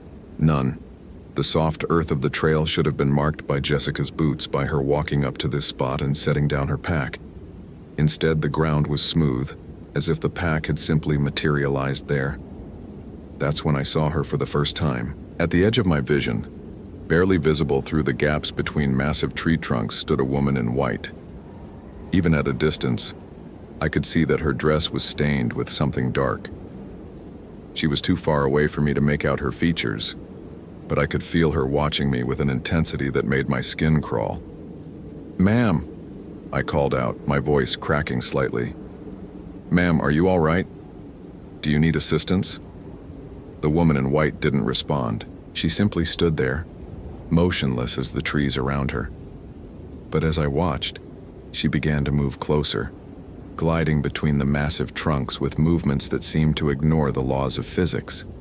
She didn't step over fallen logs or push through the undergrowth. She simply moved, flowing like mist, always keeping just at the edge of clear sight. Every rational part of my mind was screaming that this was just another hiker. Maybe someone who'd gotten lost and was too traumatized to respond properly. But something about the way she moved, the absolute wrongness of her presence in this place, triggered every survival instinct I'd developed in 8 years of forest work. I reached for my radio. "Dispatch, this is Unit 47. I've located the missing hiker's equipment at mile marker 3.2. Requesting immediate backup and a full search team," Static answered me. Complete, dead static. I tried my cell phone, knowing it was useless this deep in the forest. No signal as expected. But the screen showed something impossible. The time was 2:17 p.m., the exact moment Jessica had sent her last text message. But that was impossible. I'd been hiking for hours. It should have been past noon, not mid-afternoon. When I looked up from my phone, the woman in white was closer. She stood perhaps 50 yards away now, just visible through the grove of ancient hemlocks. Her dress was definitely stained with something dark that looked wet despite the dry weather. Her hair hung in long, dark strands that covered most of her face, but I could see pale skin and the suggestion of features that might once have been beautiful. "Ma'am, I'm a forest ranger," I called out, my voice steadier than I felt. "If you're injured, I can help you. Do you know anything about a missing hiker named Jessica Thompson?" This time, the woman in white responded. She raised one pale hand and pointed deeper into the forest, toward an area where the trees grew so thick that even my flashlight couldn't penetrate the darkness between them. Then she mouthed a single word that I somehow heard despite the distance between us. "Come." Every procedure manual I'd ever studied, every training course I'd taken, every instinct developed through years of search and rescue work told me not to follow. You never left the established trail during a search operation. You never went alone into unmarked wilderness. You never followed strangers into areas where backup couldn't reach you. But somewhere in that dark forest was Jessica Thompson, a 23-year-old college student whose parents were sitting in a parking lot, desperately waiting for news that their daughter was safe. And the woman in white might be the only person who knew where Jessica was. I made the decision that would haunt me for the rest of my life. I left the trail. The forest closed around me like a living thing as I pushed through undergrowth that seemed designed to snag and tear at my uniform. Thorns caught at my jacket, and more than once I had to use my multi-tool to cut through vines that blocked my path. The deeper I went, the darker it became, until I was forced to use my flashlight even though my watch still insisted it was mid-afternoon. The woman in white stayed always just ahead of me, visible enough to follow but never close enough to speak to directly. She moved through the forest without making a sound, never disturbing a single branch or leaving a footprint in the soft earth. After what felt like hours of following her deeper into the wilderness, I emerged into a clearing that shouldn't have existed. It was perfectly circular, perhaps 30 feet across, surrounded by trees so tall and ancient they must have been growing here when the first European explorers reached the Pacific coast. But it wasn't the age of the trees that made my blood run cold. It was what lay in the center of the clearing. A small cabin sat in the exact middle of the space, its walls built from logs that had weathered to the color of old bones. The roof was covered in moss so thick it looked like green fur, and the single window was dark as a dead eye. But it was the front door that made my hands shake as I reached for my weapon. The door was painted white, but the paint was stained and splattered with something that looked like dried blood. And hanging from the door's rusty handle was a piece of fabric I recognized immediately, bright blue nylon from an REI backpack. "Jessica!" I shouted, my voice echoing strangely in the circular clearing. "Jessica, are you in there?" The cabin remained silent, but the woman in white finally turned to face me fully. What I saw destroyed every rational explanation my mind had been trying to construct. Her face was beautiful, or had been once, but now it was the beauty of something that had been dead for a very long time. Her skin was the color of milk, with dark veins visible beneath the surface. Her eyes were completely black, not just the irises, but the entire eye, as if someone had filled the sockets with oil. But it was her smile that nearly sent me running back into the forest. Her lips pulled back to reveal teeth that were too sharp, too numerous, and stained with something dark. "She's waiting for you," the woman in white said, her voice carrying across the clearing despite the fact that her lips never moved. The words seemed to come from the air itself, from the trees, from the very ground beneath my feet. "She's been waiting so long." I drew my service weapon, though some part of me knew that bullets would be useless against whatever this thing was. "Where is Jessica Thompson? What have you done with her?" The woman in white laughed, a sound like wind chimes made of broken glass. "I haven't done anything to her, not yet.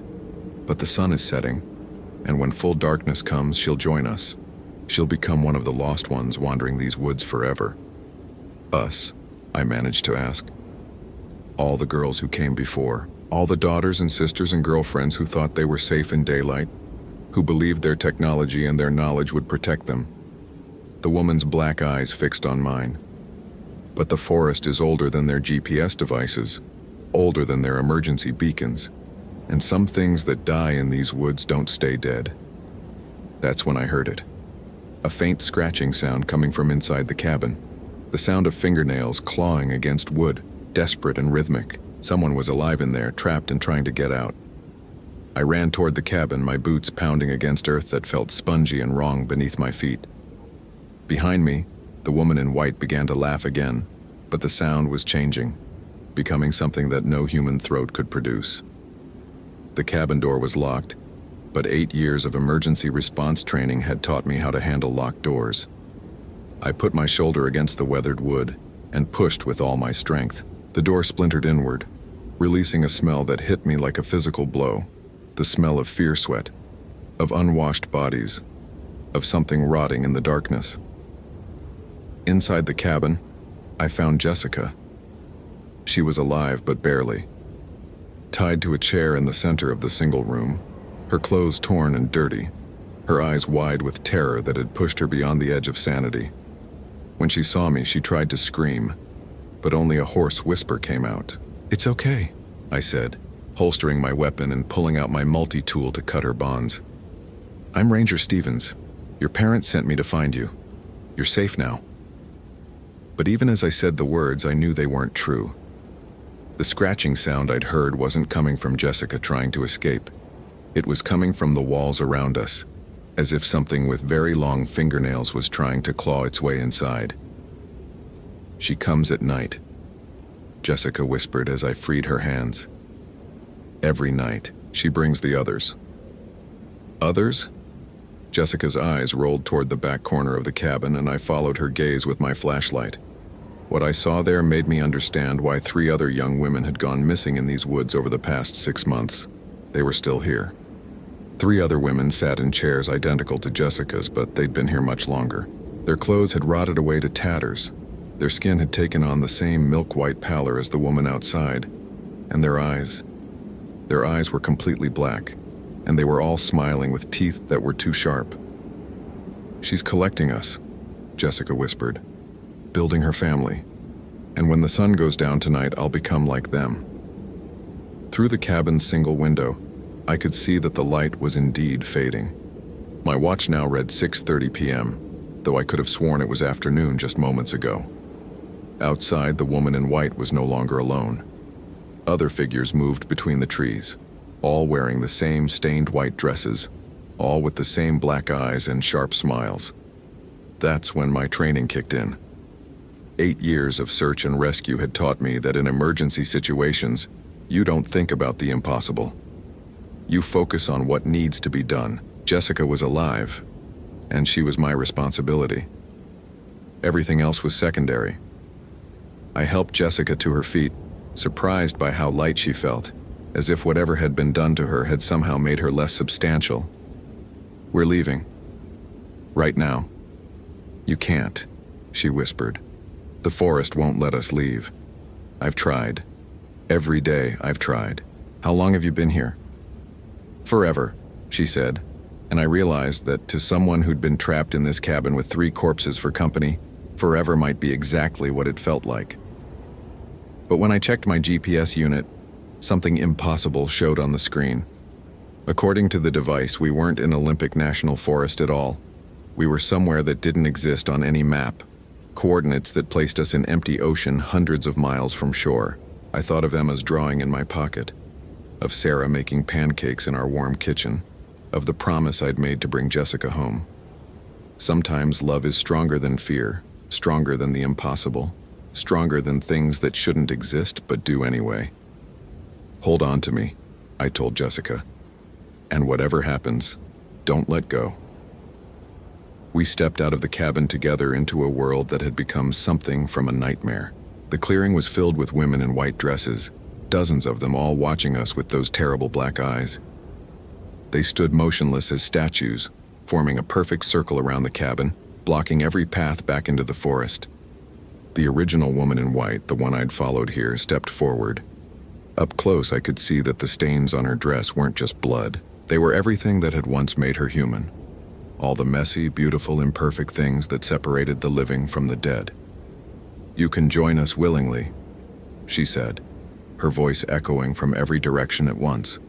"Or you can run, and we'll hunt you through these woods until your heart bursts from fear. But you cannot leave. No one leaves." I drew my weapon again, knowing it was useless but needing the weight of it in my hand. "We're walking out of here. Right now, the woman in white smiled, showing those horrible teeth. Men have tried to save them before. Forest rangers, police officers, fathers and brothers and boyfriends. They all became part of our collection eventually. That's when I noticed the other shapes moving between the trees at the edge of the clearing. Not women in white dresses, but men in rotting uniforms. Park rangers, sheriff's deputies, even what looked like a military uniform from decades past. All with the same black eyes, all with the same sharp smiles. The forest is hungry, the woman in white continued. It feeds on love, on hope, on the desperate need to save someone. And you, Michael Stevens, father of Emma, husband of Sarah, you're full of love. You'll taste so sweet when you join us. She knew my family's names. Somehow, this thing knew about Emma and Sarah. That's when I understood what I was really fighting. This wasn't just about Jessica anymore. This was about every person I'd ever loved, every promise I'd ever made, every reason I had to keep breathing. If I failed here, if I became one of those shambling corpses in ranger uniforms, then someday Sarah might come looking for me. Someday, Emma might grow up and become one of the women in white dresses. I thought about Emma's drawing in my pocket, about the rainbow she'd colored so carefully, about her little voice saying, "To keep Daddy safe in the forest," and suddenly I knew what I had to do. "You're right," I told the woman in white. "Love is what brought me here, but you made one mistake." "What mistake?" I pulled Emma's drawing from my pocket, holding it up so all the dead things in the clearing could see it. The paper seemed to glow in the fading light, the bright color somehow more real than anything else in this place. "You think love makes us weak, but love is what makes us human, and being human means we don't give up. Ever." The woman in white's smile faltered. Around the clearing, the other figures began to step backward, as if the drawing was something they couldn't approach. "That's just paper," the woman said, but her voice had lost its supernatural echo. "Children's scribbles." "This is a rainbow," I said, holding the drawing higher. "My daughter drew it to keep me safe. And you know what a rainbow is? It's light breaking through darkness. It's hope after the storm. It's the promise that no matter how bad things get, something beautiful is coming." The forest around us began to change. The unnatural darkness was lifting, replaced by the honest gray of actual dusk in the Olympic Peninsula. The ancient trees were just trees again, massive and beautiful but not malevolent, and the women in white dresses, they were fading, becoming translucent. "This isn't possible," the woman in white whispered, her form flickering like a candle in the wind. "Everything's possible when you have something to fight for," I said, taking Jessica's hand. "And I have a family waiting for me at home." The woman in white let out a shriek that shattered the unnatural silence of the clearing, a sound of pure rage and hunger and loss. But she was already fading, her form dissolving into mist that dispersed among the trees. One by one, the other figures followed her into whatever darkness had spawned them, until Jessica and I stood alone in a clearing that was just a clearing, surrounded by trees that were just trees. My GPS unit flickered back to life, showing our actual coordinates, 2.3 miles northeast of the Hoh River Trail, well within the mapped boundaries of Olympic National Forest. My radio crackled with static, then cleared. "Unit 47, this is dispatch. Please respond. We've lost contact with you for the past 4 hours. 4 hours. According to my watch, we'd been gone for less than one. Dispatch, this is Unit 47. I have the missing hiker. Jessica Thompson is alive and in need of medical attention, but she's mobile. We're heading back to the trailhead now." The hike back to the parking lot took exactly as long as it should have, following game trails and compass bearings that led us directly to the Hoh River Trail. Jessica didn't speak during the entire journey, but she held my hand with desperate strength, as if letting go might send her back to that cabin with its terrible occupants. When we emerged from the forest, Robert and Mrs. Thompson were waiting exactly where I'd left them. The reunion was everything a ranger hopes for: tears of joy, desperate hugs, and the kind of relief that makes all the risk worthwhile. But as the paramedics checked Jessica's vital signs and Robert shook my hand with tears streaming down his face, I noticed something that made my blood run cold. Mrs. Thompson was holding her cell phone, showing me the last text message Jessica had sent. The timestamp still read 2:17 p.m., but the message was different. Instead of, "Dad, the forest is so beautiful today. About to head back. Should be home for dinner. Love you." The screen now showed, "Help me. She won't let me leave. The woman in white has us all." I never told anyone about that message. What would be the point? Jessica was safe, reunited with her family, receiving the medical care she needed. The official report stated that she'd suffered exposure and dehydration after becoming lost off trail, leading to confusion and possible hallucinations. But I know what I saw in that clearing. I know about the cabin with its terrible occupants, about the woman in white and her collection of the lost. And sometimes on foggy mornings when I'm driving the Forest Service roads, I catch glimpses of white dresses between the trees. The other missing women were never found. Their cases remain open, filed under presumed dead due to misadventure. But I know they're still out there somewhere in the vast wilderness of the Olympic Peninsula, waiting for the next lost hiker to stumble into their web. Jessica recovered eventually. She transferred to a university in Arizona as far from the forest as she could get. She sends me a Christmas card every year, always with the same message: "Thank you for bringing me home." But she never signs her name, and the return address is always different. Sometimes I wonder if I really saved her that day, or if something else came back with us from that clearing. Something that wears Jessica's face but has black eyes and sharp teeth when no one is looking. I've never told Sarah about any of this. How could I? But I've made sure Emma understands that if she ever gets lost in the woods, she should never follow strangers who promise to help her find her way. And I've taught her that if she ever sees a woman in a white dress in the forest, she should run. Because love brought me into those woods and love brought me out. But some things that hunger for love are older than human kindness, and they're always watching from between the trees, waiting for the next person who cares enough to follow them into the darkness. The woman in white is still out there, and she's still collecting. Holy hell, that was intense. Did that ending blow your mind? Like, if you want more terrifying ranger stories, follow for daily supernatural horror, and comment your theory about what really happened to Jessica. I read every single one.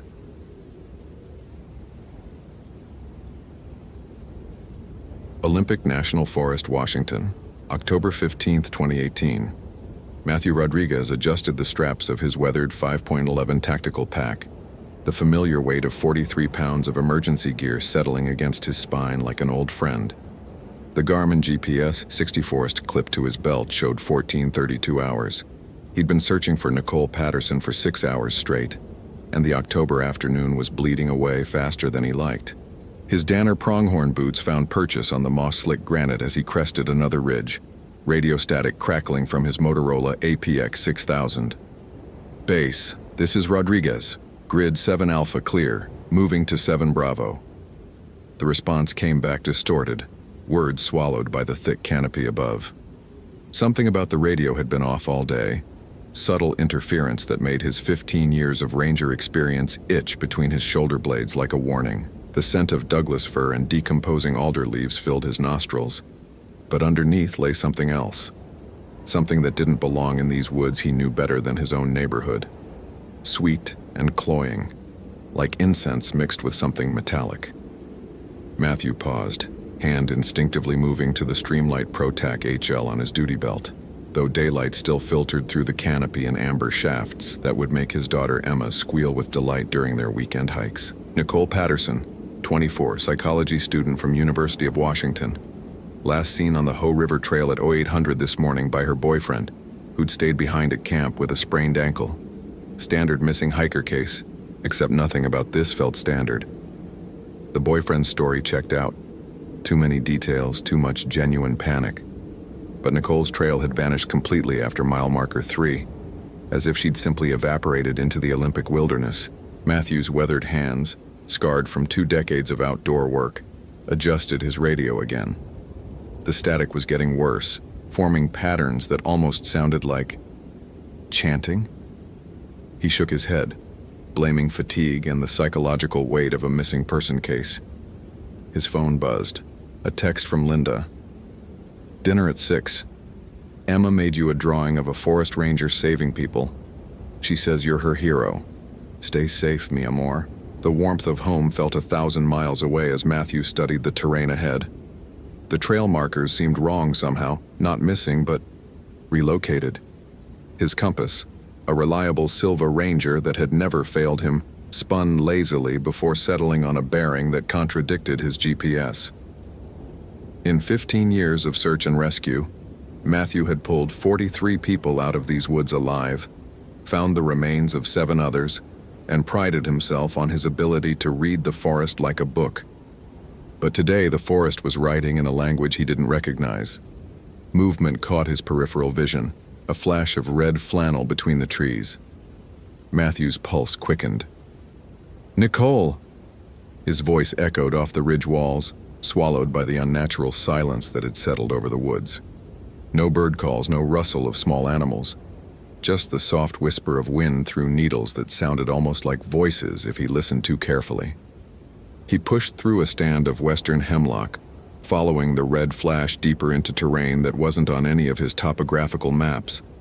The trees grew closer together here, their trunks bearing scars that looked almost intentional.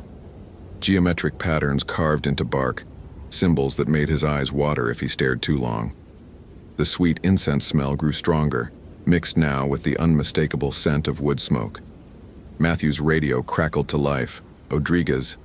Anyone. Coordinates. Ominous. The words fragmented into static, but the voice sounded wrong, too calm, almost amused. He tried to respond, but his radio only produced a low humming sound that seemed to resonate through his chest cavity like a tuning fork. Through the trees ahead, smoke rose in a thin column against the darkening sky. Not a campfire, too controlled, too deliberate. Matthew unsnapped the retention strap on his duty weapon, a Glock 22 that suddenly felt inadequate against whatever was waiting in the clearing ahead. His breathing quickened, each exhale visible in air that had grown cold despite the mild afternoon temperature. As he approached the smoke source, Matthew heard it clearly now. Voices chanting in harmonious unison, words in a language that predated any European settlement of the Pacific Northwest. The rhythm pulsed like a heartbeat, like the drums he remembered from Linda's family reunions, but darker, older, hungry. The clearing opened before him like a wound in the forest floor.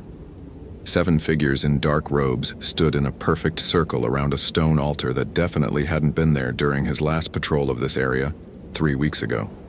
The stones were massive, clearly ancient, covered in the same geometric symbols he'd seen carved into the trees. Nicole Patterson knelt in the center, alive but motionless, her hiking clothes replaced by a simple white dress that seemed to glow in the firelight. Matthew's training kicked in despite the surreal scene before him. Multiple suspects, potential hostage situation, backup unavailable due to radio malfunction. His hand moved to his weapon, but stopped as one of the robed figures turned toward him. The hood fell back, revealing the face of Deputy Chief Ranger Thomas Morrison, Matthew's supervisor for the past 8 years, the man who'd recommended him for his last promotion. "Matthew," Morrison's voice carried easily across the clearing, warm and familiar despite the circumstances. "You're right on time. We've been waiting for you." The other figures lowered their hoods, revealing faces Matthew recognized. Dr.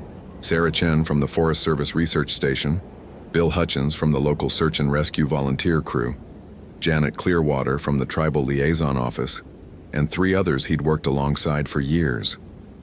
People he trusted, people he'd shared coffee with, complained about budget cuts with, celebrated successful rescues with. "What the hell is this, Tom?" Matthew's voice came out steady despite the adrenaline surge making his hands shake. "Let the girl go. Whatever this is, we can work it out." Morrison smiled, and in that expression Matthew saw something that had never been there in 8 years of working together. Something ancient and patient and utterly inhuman, wearing his supervisor's face like a mask. "Oh, Matthew, you still don't understand. There is no girl. There never was a Nicole Patterson." The figure kneeling at the altar raised its head, and Matthew's world tilted sideways. The face looking back at him was Linda's, His wife's warm brown eyes, her gentle smile, but wrong in ways his mind refused to process. "Hello, mi amor," it said in Linda's voice. "I've been waiting so long for you to find me." Matthew's radio burst to life with Emma's 8-year-old voice. "Daddy, why did you leave us? Why won't you come home?" Behind him, branches snapped as more robed figures emerged from the tree line, their faces hidden but their movements coordinated with predatory precision. Matthew's compass spun wildly before the needle snapped off entirely. His GPS screen flickered and died. Even his watch had stopped, the hands frozen at 3:33. "The forest has been calling to you, Matthew," Morrison continued, stepping closer. "For years it's been calling. Every rescue, every successful mission, every life you've saved, payment against this debt. But the balance is due now." The chanting resumed, louder now, and Matthew realized with crystal clarity that he had two choices. Surrender to whatever these people, these things wearing familiar faces, wanted from him, or fight his way out of this impossible situation with his service weapon and his decades of wilderness experience. His phone buzzed one last time. A text from an unknown number. "Your family is safe, for now. Choose wisely, Ranger Rodriguez." The flames around the altar began to dance higher, casting shadows that moved independently of their sources, and Matthew Rodriguez, veteran of the Olympic National Forest, prepared to discover just how far down the rabbit hole his beloved wilderness could drag him. In the distance, something that might have been a wolf howled with Emma's voice, calling for her daddy to come home. If this story is giving you chills, smash that follow button for more supernatural horror. What would you do in Matthew's situation? Comment below. Holy crap, that was intense. Did that ending blow your mind? Hit like if you want more terrifying forest ranger stories, follow for daily supernatural horror, and comment your theory about what really happened to Nicole. I read every single one.